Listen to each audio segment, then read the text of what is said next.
അങ്ങനെ കുറേ നാളുകൾക്ക് ശേഷം റെയിൽവേ സ്റ്റേഷനിലേക്ക് ട്രെയിൻ കയറാൻ പോവുകയാണ്.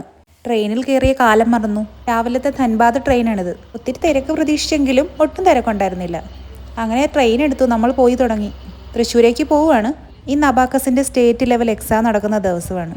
അതുകൊണ്ട് തന്നെ ഒത്തിരി തിരക്ക് പ്രതീക്ഷിച്ചു. പക്ഷേ ഒട്ടും തിരക്കുണ്ടായിരുന്നില്ല. വളരെ അപൂർവമായി കാണുന്നൊരു കാഴ്ചയാണ് സൂര്യൻ ഉദിച്ചു വരുന്നത്. പ്രത്യേകിച്ച് അവധി ദിവസങ്ങളിൽ.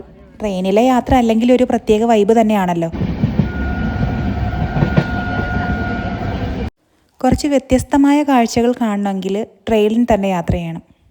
ആലപ്പുഴ ജില്ലയിൽ നടന്ന എക്സാമിന് തന്നെ നല്ല തിരക്കായിരുന്നു. അതുകൊണ്ട് തൃശ്ശൂർ കാല് കുത്താൻ പോലും സ്ഥലം ഉണ്ടാകത്തില്ലെന്നാണ് പ്രതീക്ഷിക്കുന്നത്. അങ്ങനെ 1 മണിക്കൂർ കൊണ്ട് ഞങ്ങൾ എറണാകുളം എത്തി. അല്ലെങ്കിലും എന്തെങ്കിലും കാര്യങ്ങളിലൊക്കെ എൻഗേജ്ഡ് ആയിട്ടിരിക്കുന്നതാണ് നമുക്ക് നല്ലത്. ഓരോ യാത്രയും നല്ല എക്സ്പീരിയൻസും നല്ല പാഠങ്ങളുമാണ് തരുന്നത്. വ്യത്യസ്തമായ ഒത്തിരി ആൾക്കാരെ കാണാനും അവരുടെ ഓരോ അനുഭവങ്ങൾ കേൾക്കാനും ഒക്കെ ഇപ്പോൾ വലിയ ഇഷ്ടമാണ്. എന്താണെന്നറിയത്തില്ല.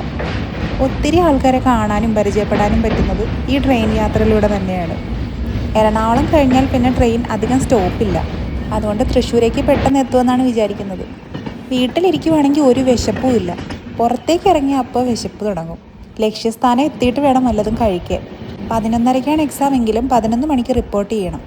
റെയിൽവേ സ്റ്റേഷനിൽ നിന്ന് കുറച്ച് ദൂരമുണ്ട് എക്സാം സെൻറ്ററിലേക്ക്. അതുകൊണ്ട് ഒരു ഓട്ടോ പിടിച്ച് അവിടെ എത്തിയാലേ നമുക്ക് സമാധാനമാകത്തുള്ളൂ.